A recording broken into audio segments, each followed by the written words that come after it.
हाँ भाई, तो हमने C2 साइकिल या फोटो रेस्पायरेशन की बात कर लिया था। अब हम C4 पे आ जा रहे हैं, ठीक है।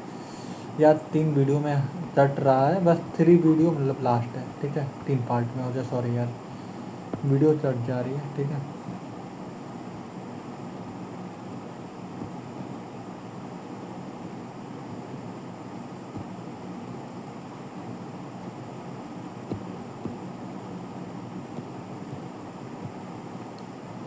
चलो, हम C4 साइकिल के लिए मतलब अब देखो, C3 की बात कर रही है तो हमने C2 साइकिल क्यों न हुआ। C2 साइकिल में जब ऑक्सीजन की बात है, जब रोबेस्टो ऑक्सीजन से बाइंड कर लेता है तब जैसे फोटो रेस्पायरेशन होने लगता है, और जिसमें एक प्रोडक्ट बनाता है फॉस्फोडिलेसरेट और फॉस्फोडिलाइसोलेट, जो कि 2 कार्बन कंपाउंड होता है। अब ये कैल्विन साइकिल मेसोफिल में होता है भाई, हाँ, मेसोफिल में होता है। तो क्या एटमॉस्फेयर में दोनों हो सकता है? अगर मैं यहाँ पे बात कर दूँ, CO2 और O2 दोनों बराबर हो जाएं, तो क्या मतलब जो हमारा रोबेस्टो एंजाइम है वो किसके साथ बाइंड करेगा? रोबेस्टो किसके साथ बाइंड करेगा? CO2 के साथ, ठीक है। नियरली बराबर भी हो जाए तो भी ये CO2 के साथ ही बाइंड करेगा। जब O2 की मात्रा बहुत ज़्यादा हो जाए तब रोबेस्टो ऑक्सीजन के साथ बाइंड करेगा, नहीं तो और CO2 के साथ ही बाइंड करेगा, ठीक है। चलो C4 साइकिल में हम आ जाते हैं। तो C4 साइकिल में हम आ जाते हैं, सबसे पहले हम C4 साइकिल का फीचर बना दें। यार मुश्किल है बनाना, लेकिन देखो यार कैसे बन पाएगा। कुछ नहीं सर, हार नहीं होता है।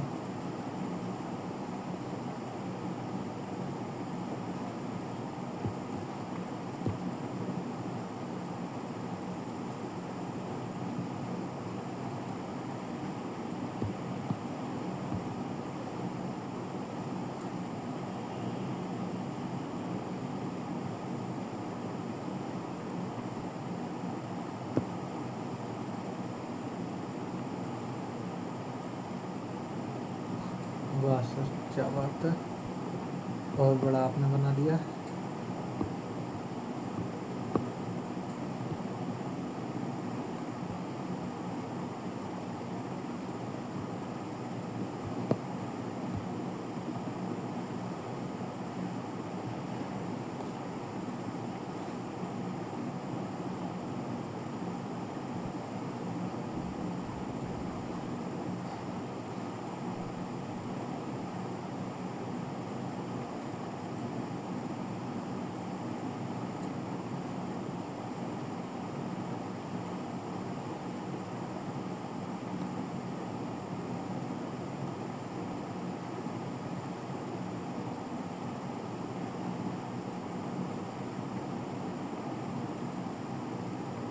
एक मिनट भाई रुक जाओ यार, फीचर बना लेने में।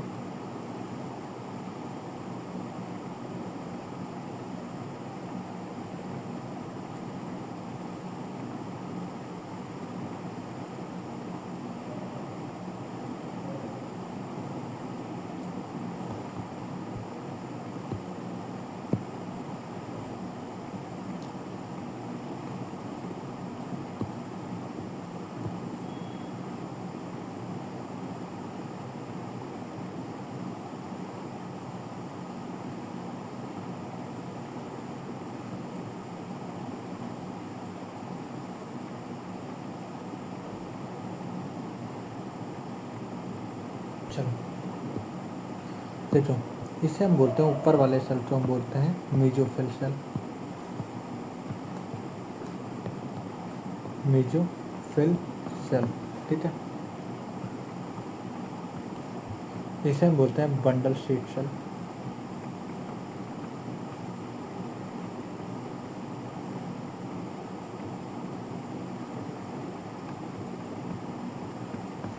ठीक है, बंडल शीट सेल, और इसे हम बोलते हैं मेसोफिल सेल, ठीक है।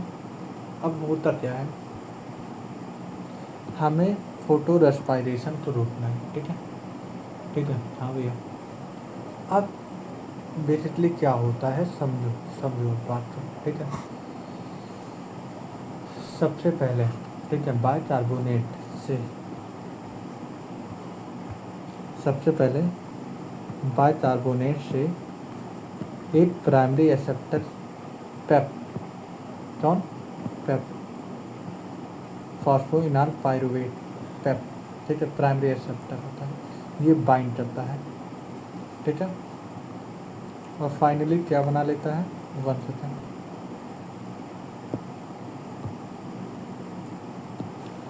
फाइनली क्या बना लेता है, ये बना लेता है हमारा ऑक्जेलो एसिटिक एसिड,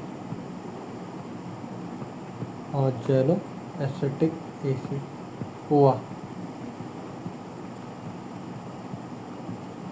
बाद में ये कन्वर्ट हो जाता है मैलिक एसिड या एस्पार्टिक एसिड,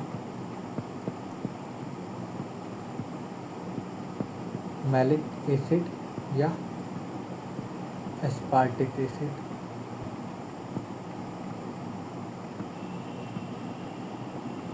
ठीक है। ये ट्रांसपोर्ट हो गया बंडल शीट सेल में।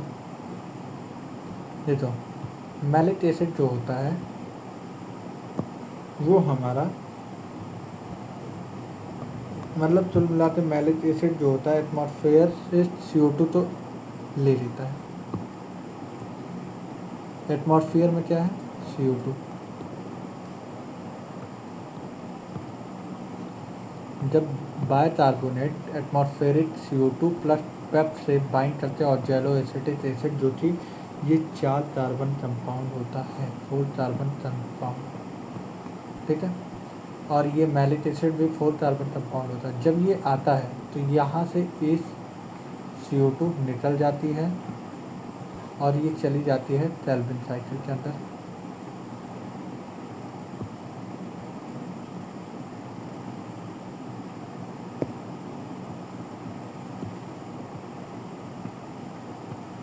केल्विन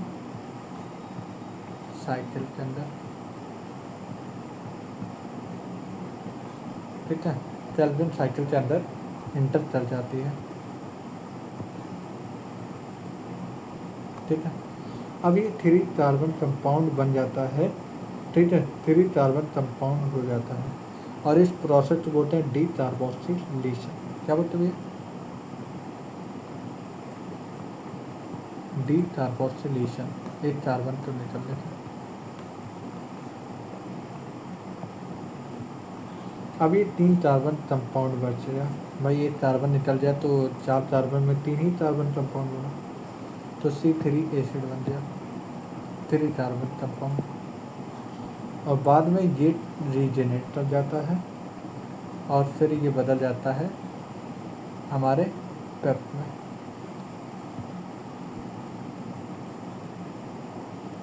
ठीक है। इसे हम बोलते हैं फिक्सेशन, इस प्रोसेस को हम बोलते हैं फिक्सेशन, देखिए भैया ये एटमॉस्फेरिक CO2 तो बाइंड करते हैं कार्बन फिक्सेशन, तो ये ट्रांसपोर्ट हो गया, ठीक है, डी कार्बोक्सिलेशन हो गया, ठीक है, और फिर इधर से भी ट्रांसपोर्ट हो गया।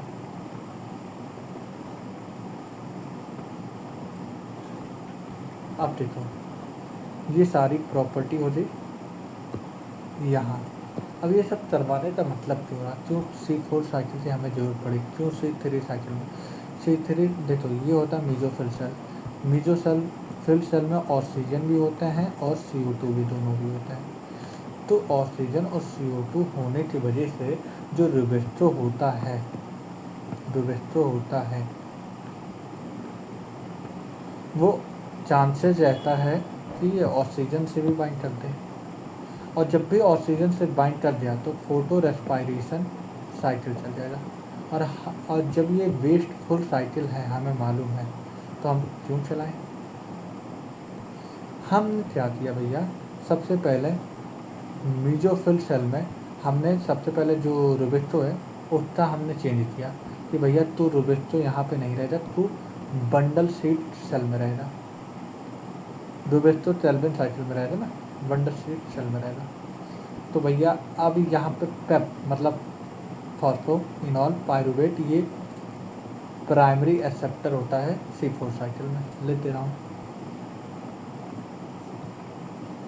प्राइमरी एक्सेप्टर C4 में कौन होता है, पेप, फॉस्फोरस, इनॉल, पायरुवेट। और प्रोडक्ट क्या लेता है, C4 का स्टेबल प्रोडक्ट क्या होता है, OA और जेलो एसिटिक एसिड 4 कार्बन का होता है। OA बना, OA कन्वर्ट हो जाए मैलिक एसिड में। अब ये बंडल शेड सेल होता है, ये जो होता है हाईली होता है। बंडल शेड सेल की क्या क्या प्रॉपर्टी होती है आओ हम देख लेते हैं। थोड़ा मेसोफिल और बंडल शेड में क्या डिफरेंस होती है ये देख लेते हैं।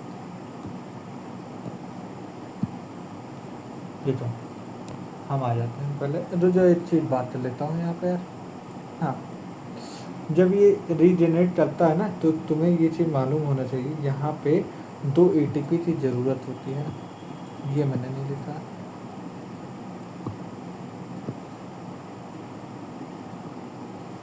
दो ATP यूज करके ADP और इनऑर्गेनिक फॉस्फेट में कन्वर्ट हो जाता है।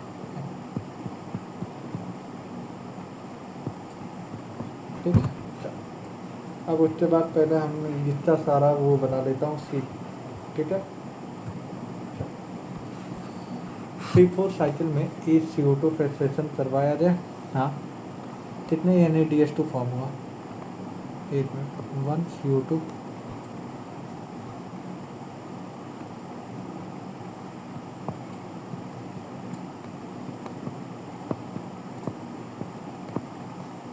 कितने NADH2, सर NADH2 की बात करती है तो 2 ही है भाई, कौन से NADPH2 लगे हमारे।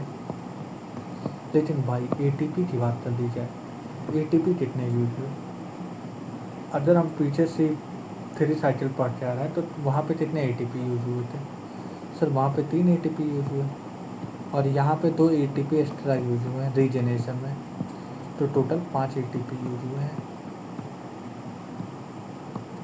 हाँ सर, ये तो एक CO2 फ्रस्ट्रेशन करवाने के लिए, मतलब ये साइकिल की बात करती है, ये तो एक साइकिल की बात करती जाए, एक साइकिल में ये सारी चीज़ें हुई। अब हम ग्लूकोज की बात कर रहे हैं, हम एक ग्लूकोज मॉलिक्यूल करवाने के लिए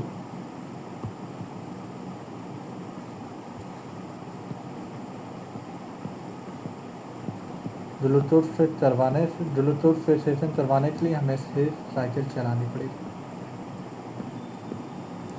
चलते हैं, यहाँ पे भी 6 CO2 निकलेगी, 12 NADPH2 फॉर्मूला, और यहाँ पे कितना ATP, 5 ATP और 6 पंते 30 ATP। ठीक है, तो ये तो 1 ग्लूकोज फ्रस्ट्रेशन के लिए है।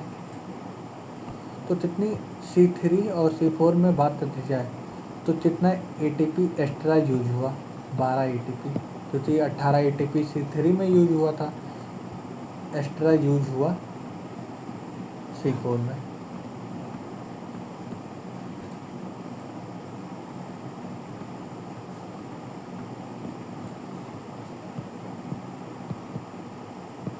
ठीक है, समझ में। तो हमने सारा अच्छी बात कर दिया, लेकिन हमने एक प्रॉपर्टी नहीं बात किया है, वो होता है हमारा क्या नाम है, रोबेस्टो और मेसोफिल। बाकी C4 भी हमारा हो चुका। ठीक है, रोबेस्टो और मेसोफिल सेल के बारे में हम लोग थोड़ा पढ़ लेते हैं। रोबेस्टो और मेसोफिल में क्या अंतर होता है, ज़्यादा नहीं, 2 ही 4 अंतर है।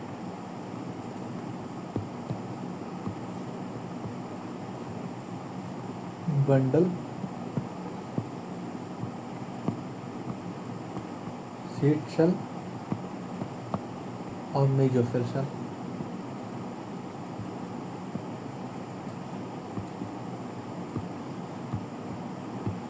अब जहाँ अब तो चैप्टर ख़त्म हो गया, मेसोफिल सेल। अच्छा, हम लोग आ जाते हैं। ठीक है, अब कुछ बचा ही नहीं, अब क्या चैप्टर में क्या रह जाए भाई, हम लोग ने इतना बड़ा सारी चीज़ खत्म कर ली, अब तो कुछ है ही नहीं। चलो भैया।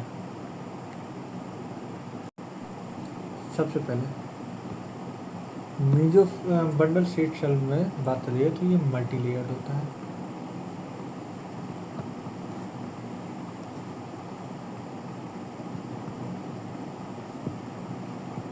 मल्टी लेयर्ड होता है, ठीक है।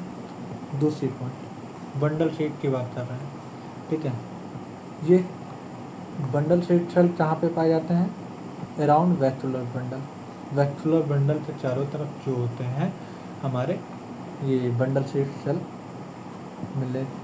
वैक्यूलर बंडल लिख देता हूँ पूरा, वैक्यूलर बंडल।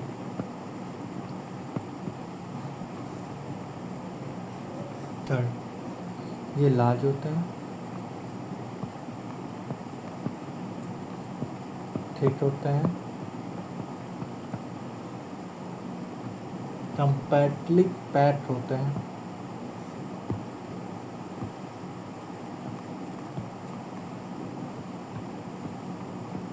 कंपैक्टली पैक्ड होते हैं, ठीक है। यहाँ पे इंटरसेलुलर स्पेस एब्सेंट होता है, ठीक है। पांचवी बात ये इम्परवियस फॉर गैस होते हैं,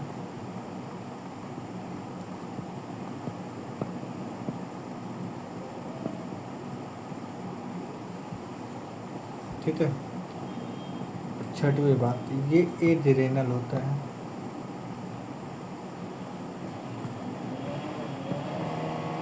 ठीक है। और यहाँ पे CO2 की कंसंट्रेशन ज़्यादा होती है O2 से। आठवीं बात यहाँ पे रूबेस्टो प्रेजेंट होता है C4 साइकिल में, और हालांकि C4 में ही बंडल सीड पाया जाता है। तो ये सारा हमारा डिफरेंट मेजर होता है।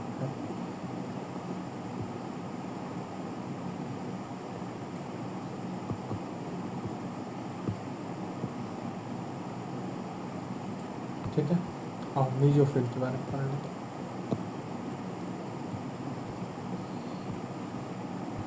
ये राउंड होते हैं भाई, पहली चीज मीजोफिल राउंड होते हैं, लूजली होते हैं, लूजली अरेंज होते हैं, इंटरसेलुलर स्पेस पाए जाते हैं, क्योंकि भैया जब लूजली पैक्ड होंगे तो जगह रहेगा। परवियस मतलब परमिशन रहता है भैया, गैस के लिए परमिशन रहता है, लेकिन वो इम्परवियस था, वो गैस के लिए इम्परवियस था, ठीक है। ये जेरेनल होते हैं, ये जेरेनल नहीं होता है, ठीक है। और ये दोनों में होता है बोथ PS1 एंड PS2,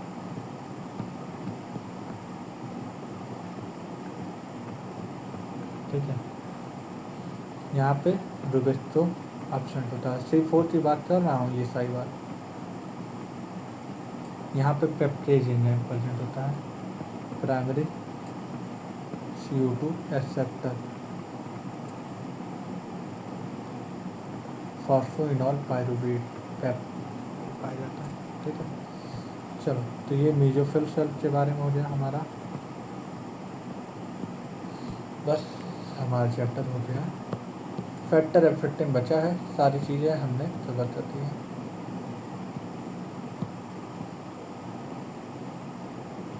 एक बार देख लेता हूँ, रेस्पिरेशन है, ठीक है।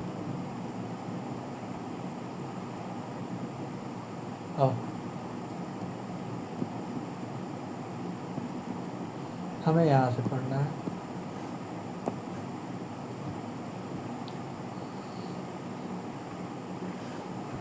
ठीक है। We learn that the product of light reaction ATP और NADPH2, ठीक है, और O2 ये NEET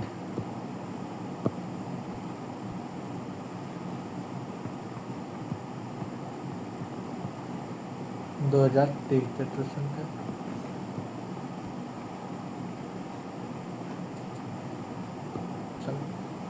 O2 diffused from the chloroplast while ATP और NADPH2 use हो the biosynthesis phase of photon।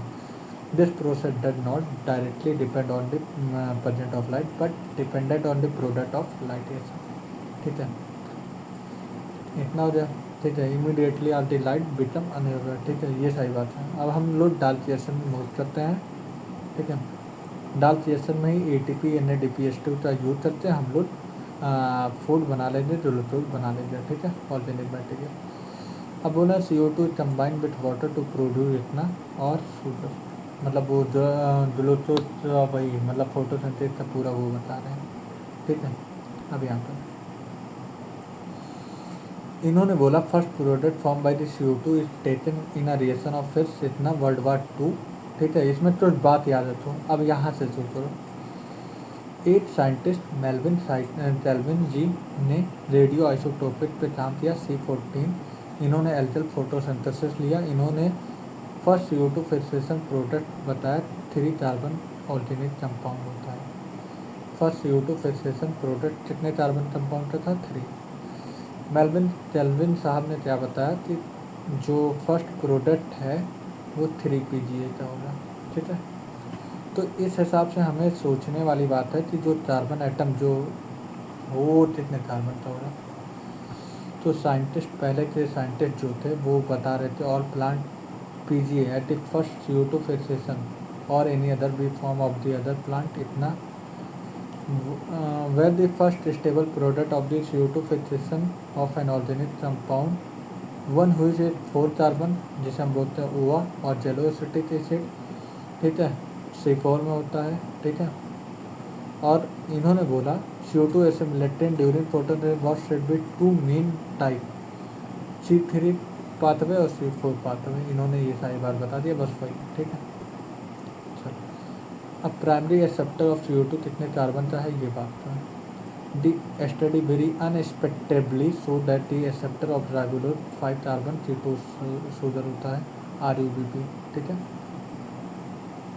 Don't worry the scientist also took a long time. चिंता मत करो, साइंटिस्ट लोग भी काफ़ी लंबे समय से देख रहे हैं। Conduct many experiment. इन्होंने जब स्टार्टिंग में क्या बताया था, सिंस जब स्टार्टिंग में क्या बताया था, first product was C3 cycle. तो वहाँ पे जब C3 साइकिल में फर्स्ट प्रोडक्ट जो कि PGA 3 कार्बन कंपाउंड का है, तो इन्होंने बोला प्राइमरी एक्सेप्टर 2 कार्बन कंपाउंड का होगा और एक एटमॉस्फेरिक CO2 होगा, दोनों तो ऐड करते 3 कार्बन कंपाउंड बन जाएगा। तो इन्होंने स्टार्टिंग में जो carbon first CO2 acceptor 2 carbon का बताया, लेकिन बाद में मालूम पड़ा कि भैया ये 2 कार्बन का नहीं है, ये 5 कार्बन का है। और जब एक CO2 से बाइंड कर लेता है 6 कार्बन और ये 2 मॉलिक्यूल्स ऑफ पेप में टूट जाता है। ठीक है, PGA में। ठीक है, अब केल्विन और उनके चलिस मतलब 2 वोल्टर होल पाथवे समझाए थे। अब हम देखते हैं, इसमें 3 प्रोसेस होता है हमारा, कार्बोक्सिलेशन, रिडक्शन, रीजनरेशन। ठीक है, रिडक्शन, रीजनरेशन 3 प्रोसेस होता है। Carboxylation is the fixation of CO2 into a stable organic intermediate. Carboxylation is the most crucial step of Calvin cycle, क्योंकि इसलिए अगर कैल्विन साइकिल से CO2 बाइंड कर दिया तो पूरा अच्छा साइकिल चला, लेकिन वहीं पे अदर कैल्विन साइकिल से मतलब रूबेक्सो से O2 बाइंड कर दिया तो यहाँ पे फोटो रेस्पायरेशन हो जाता है। इसलिए बोलते हैं carboxylation is the most crucial step of the Calvin cycle. CO2 is utilized for the carboxylation of RUBP. The reaction is catalyzed by the RUBP carboxylase, which the formation of the 2 molecules of 3 PGA का बन जाता है। Enzyme oxygenation लग जाता है, activity of the RUBP carboxylate.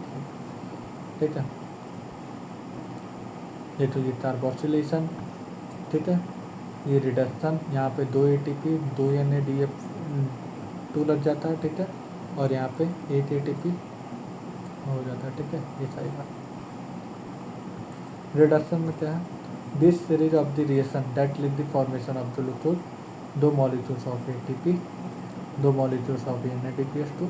जब 6 molecule की बात है, 6 मॉलिक्यूल्स ऑफ CO2 और कितने 8 मॉलिक्यूल्स ऑफ ग्लूकोज में हो रहे हैं। बस यही चीज़ है, वही चीज़ मैंने बताया। बस regeneration of the CO2 acceptor molecules RUBP is crucial if cycle of the continue uninterrupted degeneration of the step require ATP phosphorylation of RUBP.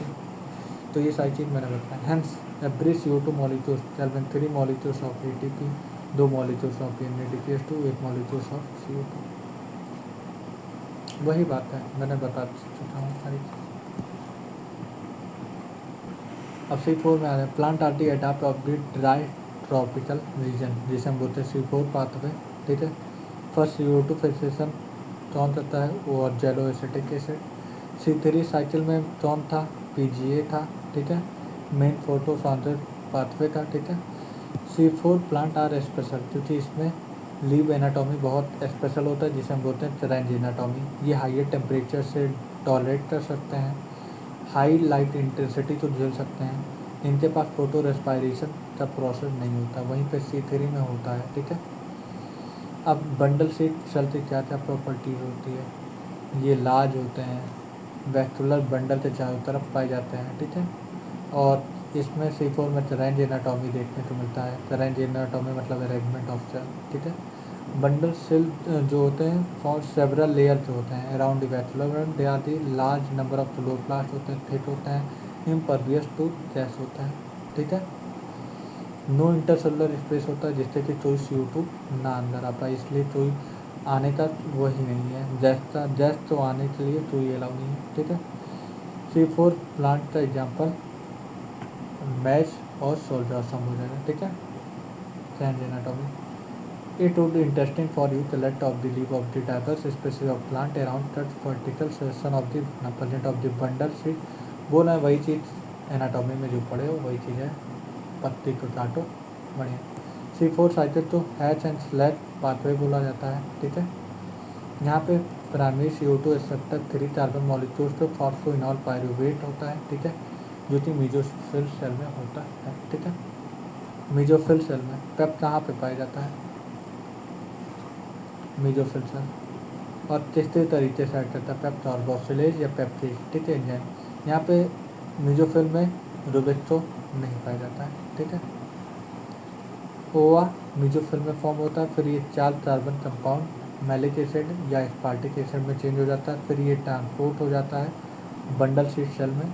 वहाँ पे एक CO2 मॉलिक्यूल्स अलग हो जाता है और 3 कार्बन मॉलिक्यूल्स अलग हो जाता है. फिर ये 3 कार्बन मॉलिक्यूल्स रीजेनरेट कर लेते हैं, पेप में बदल जाते हैं. यहाँ पे 8 ATP यूज हो जाती है. ठीक है. 8 ATP यूज हो जाती है. ठीक है. 8 ATP की 2 ATP बताओ. 2 ATP यूज हो जाता है. ठीक है. CO2 रिलीज हो जाता है बंडल शीट सेल से. Calvin cycle pathway common for all cell, मतलब C3 साइकिल सब में चलती है, कॉमन पाथवे होते हैं. The bundle sheath cell are, bundle sheath cell जो होता है rich in RUBP carboxylase oxygenase, मतलब रुबिक्सो की तरह ऐड करता है. यहाँ पे पेप्टेज एंजाइम बंडल शीट सेल में नहीं होता. Basic pathway that result in a formation of soldier Calvin pathway is more this C3 and C4. ठीक है. अब फोटो रेस्पायरेशन है. फोटो रेस्पायरेशन C3 और C4 में नहीं चलता, C3 में चलता. ठीक है. और इसी में C4 और C3 में अगर डिफरेंस बताना हो जाए तो फोटो रेस्पायरेशन एक ऐसा जरिया है जो C3 और C4 को अलग करता है. ठीक है. RUBP 5 कार्बन है, जब ये CO2 से बाइंड करता है तो ये 6 कार्बन बन जाता है. तो थ्रू 2 मॉलिक्यूल्स ऑफ 3 PGA. ये क्या होता है, ये हमारा क्या नाम है, C3 साइकिल अदर CO2 से बाइंड करता है. ठीक है. वहीं पे जब O2 से बाइंड कर लेता है रुबिक्सो, अगर समझ लो CO2 और O2 की लेस अप्रॉक्सीमेटली बराबर है दोनों, तो रुबिक्सो कैसे बाइंड करना चाहेगा O2 से. Rubisco has much greater affinity of CO2 when the CO2 O2 is nearly equal. ठीक है. Relatively concentration of O2 and CO2 that determine of the 2 million of the enzyme रुबिक्सो and CO2 fixation of the इतना देखो. रुबिक्सो 2 molecules of the PGA bind with the O2 to form of the 1 molecule of the phosphoglycerate and phosphoglycolate. ये 3 carbon का होता है, ये 2 carbon का, इसलिए total wasteful process होता है. इसे हम बोलते हैं फोटो रेस्पायरेशन. यहाँ पे ना ही शुगर बनता है ना ही कुछ मिलता है, बल्कि जो हमारा O2, CO2, ATP, NADPH2 जो होता है ये भी यूज़ हो जाता है। ठीक है, नो सिंथेसाइज ये सब यूज नहीं होता बल्कि यूटिलाइज हो जाता है हमारा ATP। ठीक है, C4 प्लांट में फोटो रेस्पायरेशन नहीं पाया जाता है क्योंकि यहाँ पे मतलब यहाँ पे कंसंट्रेशन ऑफ CO2 जो थी दो लेयर मतलब मेजोफिल और बंडल सीट सेल की वजह से CO2 की कंसंट्रेशन बढ़ा दी जाती है। ठीक, C4 take place when the C4 from the mesophyll is broken, मतलब यही बता रहे हैं, वही चीज़ है, सारी चीज़ें हमने कवर कर रखी है। ठीक है, अब जरा हम ये लोग तो सुना, Calvin cycle take place in, Calvin cycle कहाँ पे, C3 में, कहाँ, मेजोफिल में, और C4 में Calvin cycle bundle cell cell type initial carboxylation reaction. अच्छा बताओ, कार्बोक्सिलेशन यहाँ पे कहाँ हुआ था, मेजोफिल में हुआ था, और इनिशियल कार्बोक्सिलेशन यहाँ पे भी मेजोफिल में ही हुआ था। कार्बोक्सिलेशन मतलब CO2 का जुड़ना, तो ये मेजोफिल में ही हुआ था, चाहे ये पेप्टेज के साथ ज्वाइन हुआ था लेकिन हुआ तो बेसिकली मेजोफिल में ही था। How many cell type does leave have the फिर CO2 थर्मल, तुम्हारा काम वो वही चीज़ है, primary CO2 acceptor, primary CO2 acceptor बताओ। C4 में पेप है और यहाँ पे RUBP है, रुबिक है। C3 में number of carbon in the primary CO2 acceptor, ये 5 कार्बन का होता है, और पेप जो होता है ये 3 कार्बन कंपाउंड का होता है। ठीक है, number of carbon in the, अब ये कर लेना, ठीक है, सारी चीज़ें हो जाएगी। हम लोग फैक्टर अफेक्टिंग फोटोसिंथेसिस पे आ जाते हैं, 1 पेज 2 पेज बचे हुए हैं। ठीक है, जल्दी जल्दी बता देते हैं। At understanding of the factor, the effect of the photosynthesis is necessary. The rate of the photosynthesis is very important in determining the yield of the plant, including crop plant. Photosynthesis is under of the influence of the several factors, both internal as well as external. अब internal में कौन आ जाता है, number, size, age, orientation, mesophyll cell, chloroplast, internal CO2 की concentration, amount of chlorophyll, और ये सारे इंटरनल फैक्टर होते हैं जो कि जेनेटिक प्रेडिपोजिशन पे डिपेंड करते हैं। ठीक है, एक्सटर्नल फैक्टर में temperature, CO2 concentration, water, availability of sunlight, ये सारे एक्सटर्नल फैक्टर होते हैं। तो यहाँ पे एक लाइन अच्छी लिखी है, all the factor will be simultaneously affect the rate, ये सारे फैक्टर रेट को अफेक्ट करते हैं। ठीक है, factor interact and simultaneously affect of the photosynthesis CO2 fixation. One factor is the major cause, ये लाइन बहुत इंपॉर्टेंट है। यूजुअली वन ही फैक्टर जो कि मेजर लिमिटिंग बनता है। ठीक है, major limiting, law of limiting factor 1905 Blackman ने दिया था। ठीक है, ये सारी बात। लाइट क्या है, बेसिकली लाइट में दो बात है, between the light quantity and light intensity and the duration of the exposure of light, यहाँ पे 3 बात आता है लाइट में। ठीक है, while discussion of the light as a factor that affect the photosynthesis, there are the linear relationship between incident light and CO2 fixation rate at low light। यहाँ पे आता है लो लाइट कंडीशन में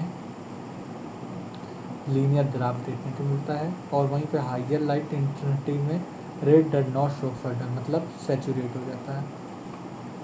ठीक है, अदर फैक्टर लिमिटिंग हो जाता है। जब बोला है interest in light saturation only 10% of full sunlight, मतलब जितनी भी सनलाइट पर आती है उसका 10% जो होता है लाइट सेचुरेशन होता है। ठीक है, एक्सेप्ट फॉर दिस शेडेड जो नीचे होते हैं, मतलब झाड़ियाँ होती हैं, डेन फॉरेस्ट एंड लाइट, मतलब जिसमें लाइट बहुत कम पड़ती है ना, वही। ठीक है, CO2 इज अ मेजर, ये लाइन बहुत इंपॉर्टेंट है, CO2 मेजर लिमिटिंग फैक्टर होता है फॉर फोटोसिंथेसिस। CO2 अगर बहुत कम है एटमॉस्फेयर में, मतलब 0.03 से 0.04%, तो ये क्या होगा, अरे सॉरी बता रहे हैं, the concentration of CO2 is very low in the atmosphere between 0.03 0.03 से 0.04%, ठीक है। लेकिन वहीं पे अदर इससे मतलब 0.04 से ज़्यादा हुआ, या तुम बोलो अप टू 0.05%, मतलब 0.05% से तक बात कर दी जाए तो CO2 फिक्सेशन रेट बढ़ेगी।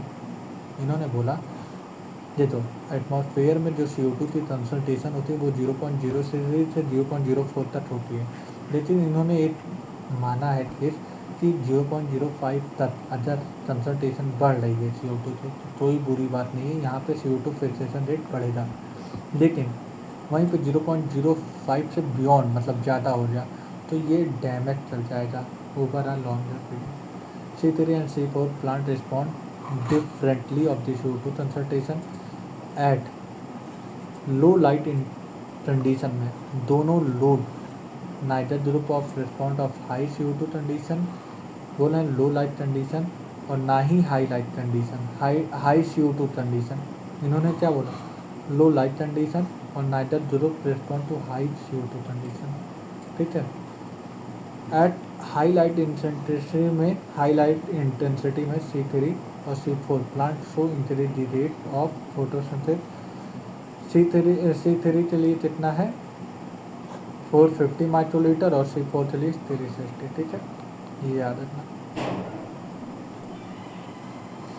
ठीक है।